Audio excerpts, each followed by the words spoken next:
मुंडव्याच्या प्रकरणात आतापर्यंत आपण बघितलं की पार्थ अजित पवार याचं नाव FIR मध्ये आलेलं नाही आणि मला त्याचे खरंच आत्ताच्या पत्रकार परिषदेत 3 खुलासे करायचे होते। एक तर मुठे समिती त्यांनी काल दिलेला अहवाल किती म्हणजे असं स्पष्ट शब्दात म्हणायचं असेल तर किती बंडल आहे ते मला दाखवायचं होतं। मुद्दा नंबर 2, येवले नावाचे जे अधिकारी होते त्यांनी बेल ऍप्लिकेशन मूव्ह केलं होतं आणि त्यांना इंटरिम बेल देखील ग्रांट झालंय 20 तारखेपर्यंत, म्हणजे उद्यापर्यंत।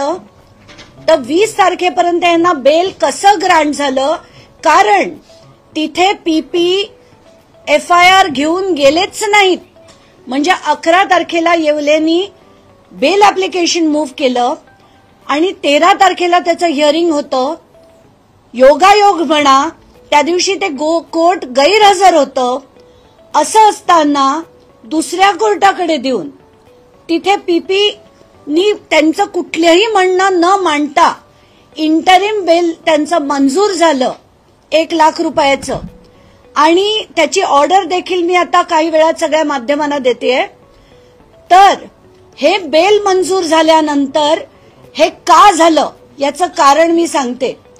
हे का झालं तर ज्या दिवशी येवलेला स्टेटमेंटसाठी पोलीस स्टेशनमध्ये आणण्यात येईल किंवा त्याला अटक होईल तेव्हा सगळं तो बाहेर काढावं त्याला लागेल।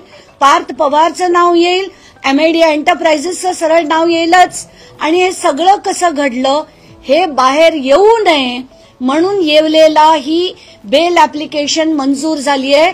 आणि माझा चॅलेंज आहे की उद्या सगळ्या पोलीस अधिकाऱ्यांना माझा चॅलेंज आहे की उद्या जाऊन ते कॉन्टेस्ट करा, रद्द करून घ्या आणि येवलेला अटक करा।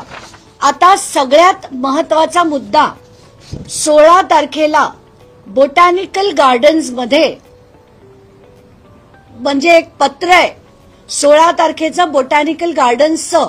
बोटॅनिकल गार्डन म्हणजे काय हे लोकांच्या माहितीसाठी सांगते की ती मिनिस्ट्री ऑफ एन्व्हायरमेंट सेंट्रल गव्हर्नमेंटच्या अंडर येते आणि त्यांनी असं पत्र कलेक्टरना लिहिलं की इथे काही माणसं आली आणि आम्हाला सांगतायत की ही जागा आमची आहे, तुम्ही याला खाली करा। हे जेव्हा सांगितलं गेलं तेव्हा ही माणसं पोलीस स्टेशनमध्ये देखील जातात। त्यांच्या वकिलांचा पोलीस स्टेशनमध्ये फोन येतो की तुम्ही आमची जागा आहे, आम्हाला आत जाऊ देत नाहीयेत, तर तुम्ही तुमची फौज पाठवा, पोलिसांची फौज पाठवा। असा फोन कॉल येतो। पोलीस पाठवले जातात। तिथे जाऊन त्यांना जी माहिती मिळते की यांच्याकडे कुठलंही डॉक्युमेंट नव्हतं, ते कुठल्याही प्रकारे प्रूव्ह करू शकत नव्हते, तरी अमेडियाची माणसं, त्यांचे बाउन्सर, त्यांचे वकील तिकडे जाऊन त्यांनी दादागिरी केली।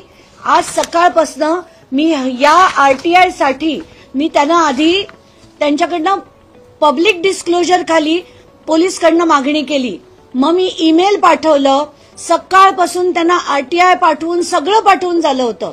आत्ता माझ्या हातात हा कागद आला आणि हा महाराष्ट्राचं राजकारण नक्कीच यांनी ढवळून निघेल, कारण आता अजित पवारांना राजीनामा द्यावा लागेल आणि त्याची अनेक कारणं मी आता पुढे आणणार आहे। तर पहिलं, ही जी स्टेशन डायरी आहे ती मी तुम्हाला वाचून दाखवते। GD तारीख 16/6/2025 दुपारी 4:28 ही जनरल डायरीमध्ये नोंद आहे।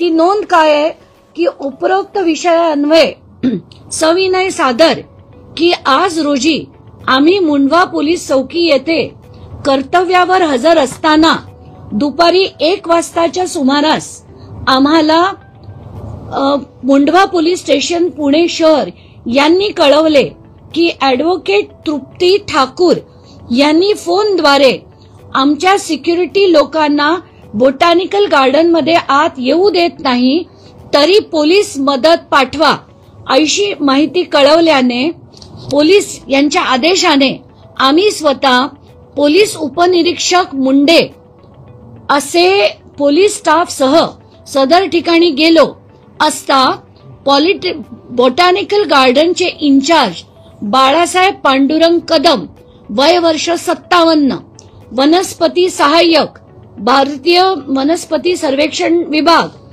भारत सरकार, तसेच विरोधक महेश पद्मश्री पुजारी, वय वर्ष 42 व field officer security services, safe security services. आता हे सेफ सिक्युरिटी सर्व्हिसेसला विचारलं पाहिजे की त्यांना हे कॉन्ट्रॅक्ट कोणी दिलं होतं, हे बाउन्सर ठेवण्याचं आणि सो कॉल्ड सिक्युरिटी ठेवण्याची. तर त्यांना यांचे 4 सिक्युरिटी गार्ड तिथे हजर होते.